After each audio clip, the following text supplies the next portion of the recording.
Hey everybody, welcome again to another video. This is Wilbur of Business Credit Vertex.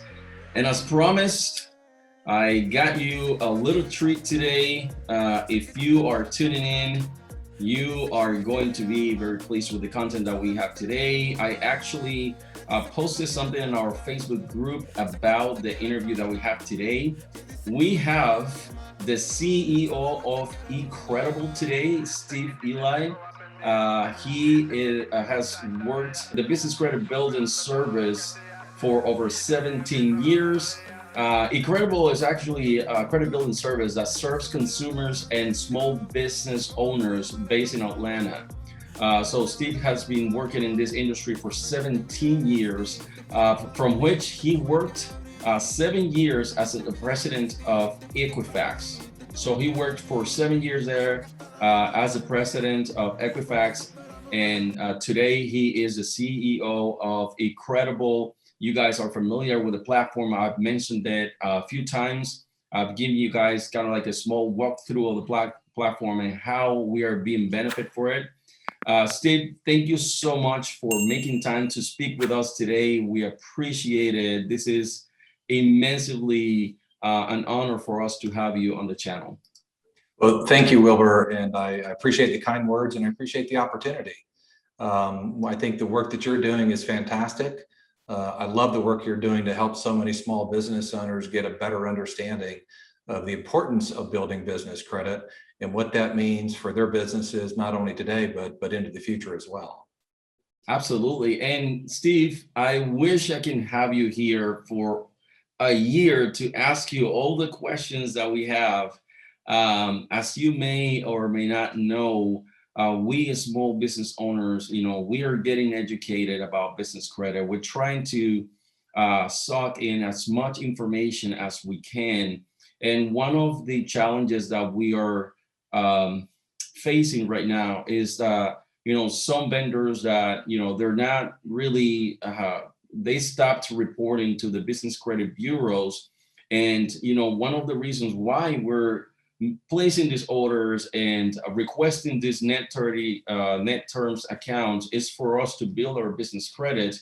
And then when a vendor doesn't keep that end of the bargain, it's a really big hit to us because we're allocating cash from our business to make these purchases and try to build business credit to grow our business as well. And I think that a platform like eCredable, I remember I'm in Phoenix, Arizona, and we were away in Payson, which is a place to vacation. We were there for the weekend, and I came across eCredable, and I was reading through. I'm like, this is genius. I mean, this solves the problem that a lot of us as business owners we've been facing with companies not reporting to the business credit. Yeah, what I should probably spend a little bit of time on is talking about just some foundational aspects of the business credit reporting industry. I could just dive right in and pick a vendor and say this is why that doesn't work or whatever, but let me kind of paint a broader picture for your listeners today. I think we should probably start with the reality that I think most people understand that business credit reporting is very different than consumer credit reporting. As consumers, most people have a reasonable understanding of how that works. In the United States, there's three big credit bureaus. There's Equifax, Experian, and TransUnion. In today's time, most of the big companies that furnish information provided to all three. If you get your report from any of the three or all of the three, it's going to look pretty darn similar. 20 years ago, you would have seen a lot of variances, but that's not really the case anymore because things have gotten so sophisticated and automated. But nonetheless, the consumer credit bureaus are fairly consistent, and the way that we deal with them is fairly consistent. They are highly regulated business models. There are several industry regulations. I won't bore you about all the names, but the ones that most people think about is the FCRA, which stands for the Fair Credit Reporting Act. There's been a number of amendments and enhancements to that, but suffice it to say that people that operate credit reporting agencies, that's the legal name for a credit bureau, are dealing with a lot of regulations. There's a lot of things they are required to do. There are certain things they can't do. The way that they treat and manage consumer data is very, very specific. I mean, all of us may have been frustrated with dealing with a credit bureau because something got wrong in a report once upon a time, and we had to deal with getting it out, and that's not an easy experience. But nonetheless, the way that they go about doing that is very specific, detailed, and very regulated. And so why I share that with you is simply to say that the business credit reporting industry is the exact opposite. There are no regulations, there are no rules. The business credit bureaus make up all of their own rules, their own reports, their own credit scoring models, their own distribution methods, the way that disputes are managed, the way that they market, the way they communicate. It is like two different planets. And so you kind of need to start there. I talk to so many small business owners and say, well, gosh, I'm able to dispute this with my Equifax credit report. Why can't I do that with my D&B report? They're just different. And you're not going to change it. There's a lot of people that love to talk about regulating the business credit bureaus, but that never gets any real priority. So I've been doing this for 17 years, and there's never been one budge of change to regulate the business credit bureaus. So with all that being said, now that you understand that they're just very different legal entities, if you will, it's really important to understand that the way that data gets into business credit bureaus is really a couple different ways. And first of all, you should appreciate that it is entirely opt-in. There is no requirement on the data furnisher or the credit bureau to work together. The reason why the credit bureaus exist is because they're the facility to compile all the data from all the different vendors that would report information, put it in a format that's digestible by you, by lenders, by creditors, by partners, by anyone that wants to evaluate your business. And then, of course, they all create a set of credit scores that they apply to that. The credit score is really just a simple way to understand what's going on inside that credit report without digging through every line in the credit report. And if you've ever looked at a business credit report, they're quite complicated. They're loaded with information. There's a lot of detail. There's a lot of different sections to it. Some of it is just not intuitive at all. And so having that score sitting on top is a way for someone just to really quickly eyeball your business and go, yeah, this guy looks like he's in reasonable shape. So if you think about the companies that report to the business credit bureaus, the fundamental reason why they do it is that they want to make sure that the information they have about you is being shared so that you have an incentive to pay as agreed. So when you sign up for terms with a particular vendor and they say, yeah, we're going to honor these terms, we're going to present these terms to you and honor these terms, they want you to honor the terms. And the way they incent you to do that is by reporting to the business credit bureaus. Just think of, let's pick the D&B paydex score, for example. That's one of the more commonly known scores out there. A paydex score is really powerful when you're negotiating for terms.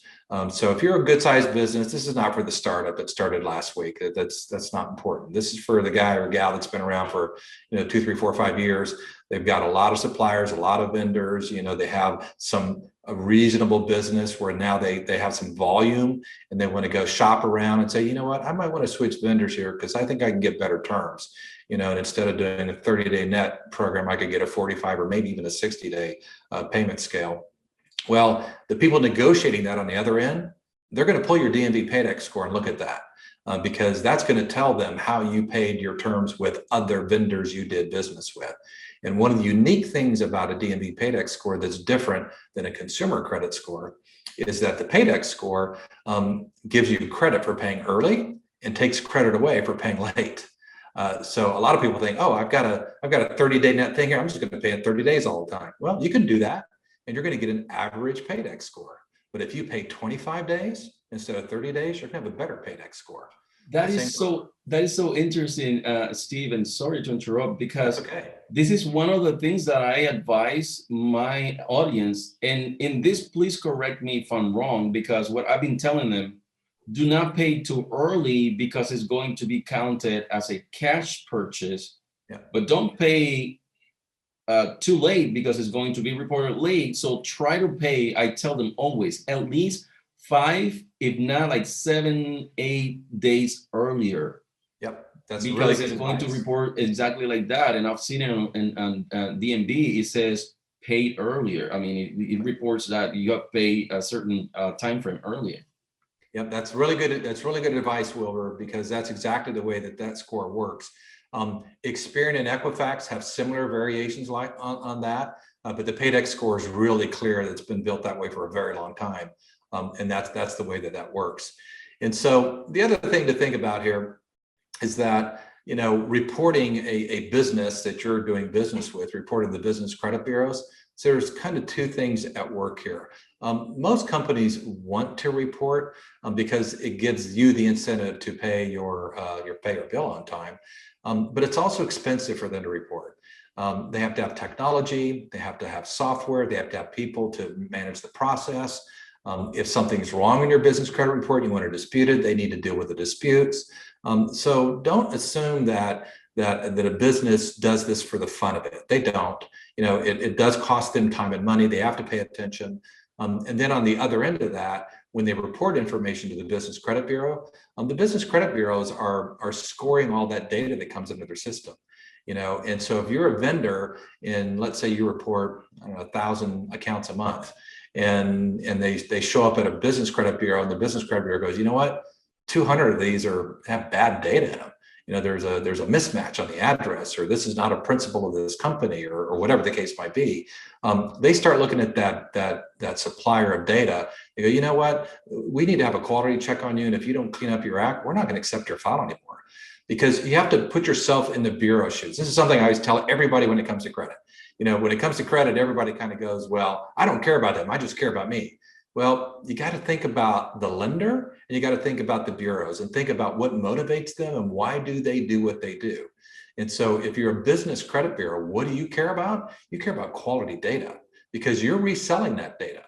And so when you resell that data and you give it to one of your customers who's going to pay for it, and now that data causes them to make a bad decision or a wrong decision, that's going to come back to you. And they're going to come back and say, wait a minute, the quality of your reports is just not very good. I'm going to quit buying your reports. I'm going to switch to another bureau who has better quality reports. So the whole ecosystem has a lot of checks and balances built into it that does incent the business credit bureaus to do a good job. I'm not going to tell you it's going to be a great job, because again, they're not regulated. What incents them is not the federal government or a state government. What incents them is money. It's about how do they generate as much profit as they possibly can. So how do they do that? They do that by acquiring data very efficiently with high quality, and then be able to compile and resell that data with scores to as many people as possible. And so that's their simple economic model.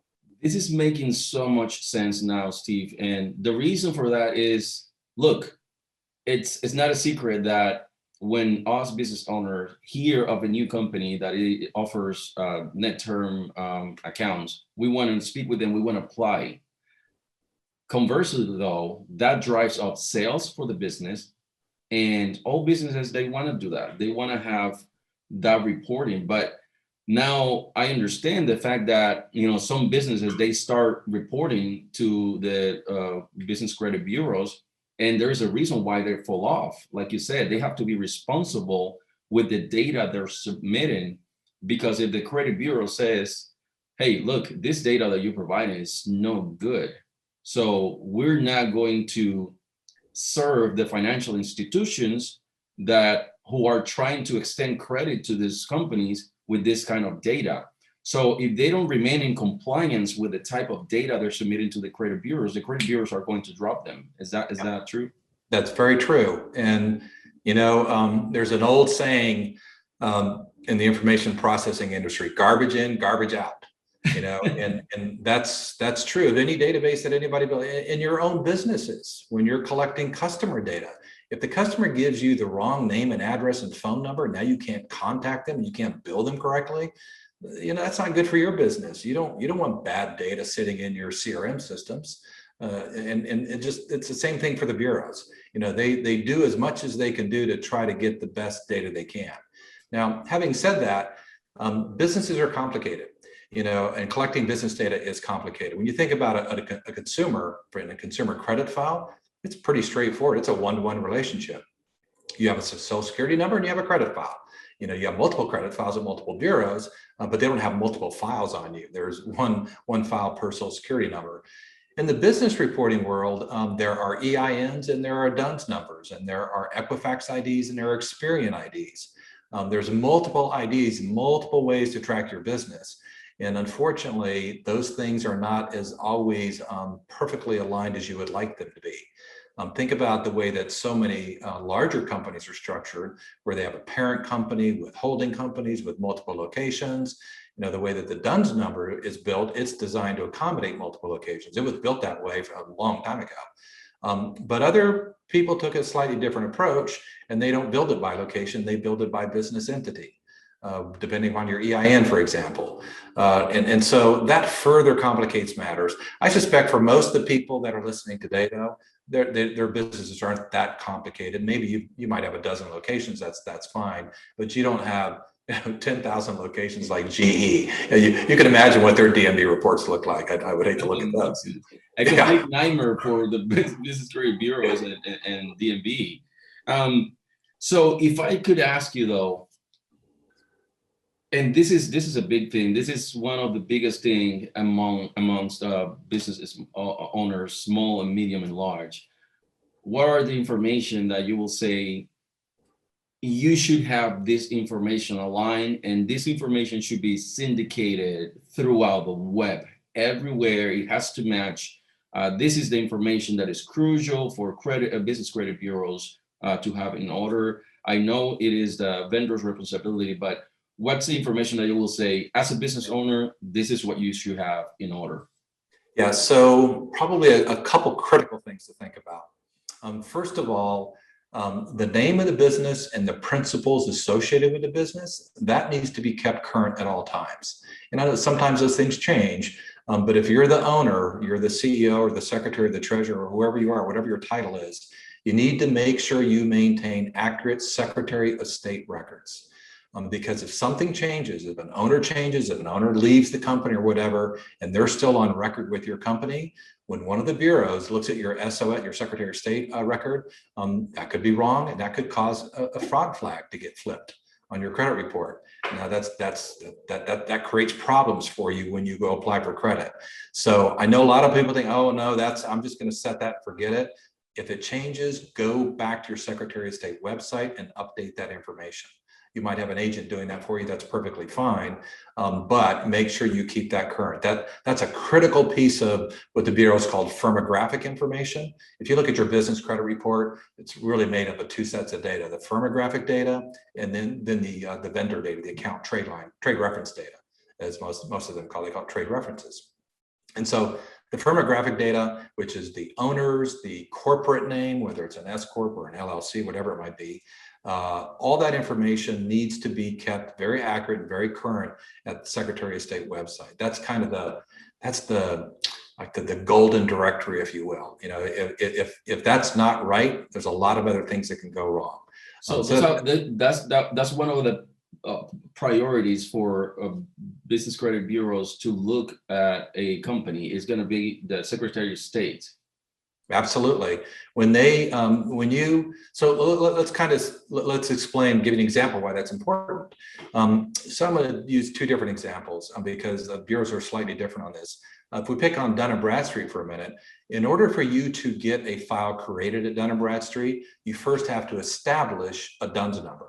That's their key. That's your social security number, if you will, with Dun & Bradstreet. Yeah. That has to be established. And when you can get it for free, it doesn't cost you any money to do that. But when you go through that process of setting up your DUNS number, one of the critical pieces of data that they're going to verify is information from the Secretary of State filing. That is a good source of, irrefutable data, if you will, that they're going to rely on when they start building your DUNS numbers. That's super critical. Now let's pick on Equifax and Experian, their business credit bureaus. They don't have that number, and they don't rely on that for you to get a file started. What they rely on is a vendor that you have a relationship with, all of a sudden reporting a trade reference. They report a file, and they've got a trade reference with you. Now you're in that file. And so when that gets reported, if Equifax or Experian sees that for the first time, they set up a file for you.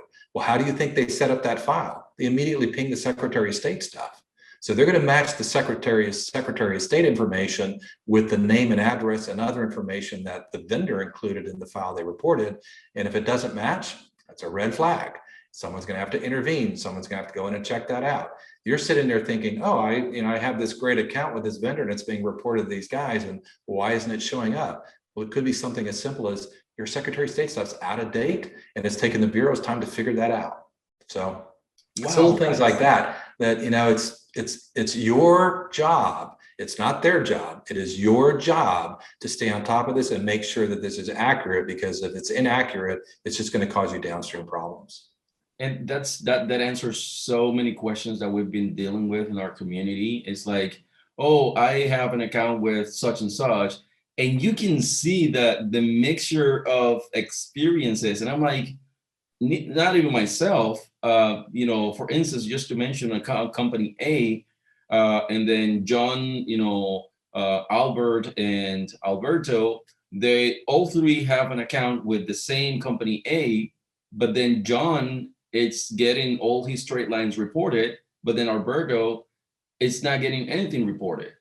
So, and then you can see the mixture of people saying, oh, this company is not reporting this. Well, that answers the question. Maybe you should go take a look at the information that you put out there and try to syndicate, like I said, that information from the Secretary of State. That's the information, same information has to syndicate to everywhere, your website, the blog post that you're putting out, the social media, everywhere that you have this information, it has to match. And maybe you can dismantle or debunk this myth. If I say my company is in 123 Main Street, if I put it in the Secretary of State as 123 Main ST, right, abbreviated, and then whenever I apply for a net term account, I put 123 Main Street spelled out, would that bring, or they just assume? Yeah, that's okay. Okay. Yeah, their systems are sophisticated enough that they do what's called, fuzzy logic matching on addresses. There are some very sophisticated software applications that will do that for you. Some of them are quite expensive, actually, but nonetheless, the bureaus invest in that kind of technology because they know that people do that. People are sometimes going to spell it out, and sometimes they're going to abbreviate it, and so they have the ability to deal with that. So that I wouldn't worry about that. You should be consistent, obviously, but sometimes you're not. So yeah, but that won't stop you. Fantastic. Yeah, that was, even myself, I've done that in the past. I've said it in the channel, and I'm glad that you cleared that out. Algorithms, like you said, they probably use some kind of algorithm. They're very sophisticated. They search that information out, and of course, I mean, they're smart enough and constantly learning to know that ST is abbreviated for street. Yeah. And also, that really connects what you said previously about these companies. They invest a lot of money in technology. So the vendors who are reporting to this business credit, they also have to pay money for that, right? It's expensive to report. Yeah, and as you can imagine, the bureaus have very specific and rigorous reporting requirements. They're going to give you a specific format that you have to output the data in. So you might have a computer system that requires you to get your programming staff to modify the output to accommodate the bureaus. That takes time and money. Sometimes they change. You've got to update that. So there's a lot of requirements that they're going to place on you. But one of the most significant requirements that they place on people, this has really happened over time, is a volume-based requirement. In other words, the plumber that's got 50 accounts that he's servicing, they don't want that guy's file. It's too small. It takes them processing time and effort, and they have to go through compliance and quality assurance and all that. And so they're just not going to accept that file. If he wants to report his accounts, he's going to have to go through somebody else, a third party, to have that reported for him. And there are companies that do that. And so the bureaus would prefer to only accept data from companies that are more high volume because it's easier for them to manage that. Their systems are sophisticated enough that if you report one trade line or 10,000 trade lines, the technology doesn't matter. But in terms of managing the relationship, they don't want to have relationships with 5 million vendors. They would prefer to keep that down to the 50,000 vendors that represent 90% of all the trade references. And so that's what they do. And the consumer credit bureaus are the same way. They have a minimum reporting requirement, so that mom and pop jewelry store is not going to be able to report to a credit bureau. They don't allow those people to do that just because they're so small. Same thing with the business credit bureaus. That's fascinating, because I have heard that some companies, they report their trade lines. They are offering the net term accounts and trade line, and but they're reporting it through a third party, like you said. So Yep. they're using another company to submit their reports. So you're saying that the reason why that happens is because there isn't enough volume to be in compliance to the business credit bureaus. Exactly. At the business credit bureaus, they have people that are managing all those relationships and monitoring all that data. And they could hire more people. If they wanted to do that, they could hire more people and accept more files. But the model they've built is they understand very specifically where's that tipping point in terms of the cost to accept that data and the value of that data. And so they understand where to set the volume bar to make sure that they're going to take it from people that can add meaningful value to their file. And Steve, if you don't mind, I want to just switch gears here, and I want to talk a little bit about eCredable. I'm telling you, I'm a fan. I'm actually in the works with somebody in your team, and they're helping me report some trade lines. And I cannot really express how much this is a genius idea, because I am facing challenges with these two companies that I'm utilizing, and I'm spending money with them. They say they report, but I don't see anything happening. So what I said, you know what? And it's fantastic that you guys look back up to 24 months. Right. And you report all those transactions. And when I really read that in the platform, it was a no-brainer for me. Look, you're not charging a high membership, which is part of the genius. It's like, what if I don't have accounts to report next month, and I'm paying you $100 for your service, for your platform, just to be a member? But in your case, it's like, no, it's only $9.99. You pay $9.99 and you have our services. Whenever you decide that you want to report any account, you pay an extra $19.99, and we will look back up to 24 months of that company and your transactions. And we grab that after we confirm all the information and report it to the business credit bureaus. You report to Credit Safe, report to Equifax, DMB. Am I missing any? Yeah, there's another one called Ansonia, but they got acquired by Equifax. Right. So they're in the process of getting blended in. So we don't really refer to them much anymore. I do want to be clear that for Dun & Bradstreet today, we're not reporting trade references. We're only reporting our customers' monthly subscription. And so the relevance of that is that to get a paydex score with DNB, you need 4 trade references. Well, at least our subscription allows you to get 1. Okay, you still need 3 more, but at least you've got 1 there. We hope to later this year be able to say that we are reporting to Dun & Bradstreet. We've been in conversations with them for quite some time, and we'd also like to be able to say the same thing about the Experian business credit bureau as well. But I think that Wilbur, I hope we have another opportunity in the near future to talk about a lot more details about what eCredable does. Because I think for so many small businesses, especially really young small businesses who are still trying to get traction, still trying to grow their business, still trying to build a stronger business financial profile, I think we can talk a lot about how we can help them. Absolutely. And I like I said, I've been an advocate of the platform, and I've been recommending it to our following base and our subscribers in our Facebook group. Because there's a lot of value. I'm sure that we will have to talk again, Steve, because there's so much information that I'd like to really talk about here. And I know that you're a busy man, but all this information, the basics that you and I have talked about in the little time that we've been on camera, it's been fantastic.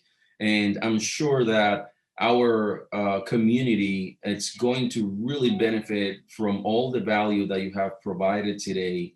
And man, I cannot say thank you enough, because you're bringing so much experience, also working in an actual business credit bureau like Equifax. You're bringing all that experience, 17 years, and providing that value to the community. And for that, and I know that I speak on behalf of all of them, with thank you so much. And we're definitely looking forward to another engagement, so you can bring us those gems and those nuggets that you dropped today.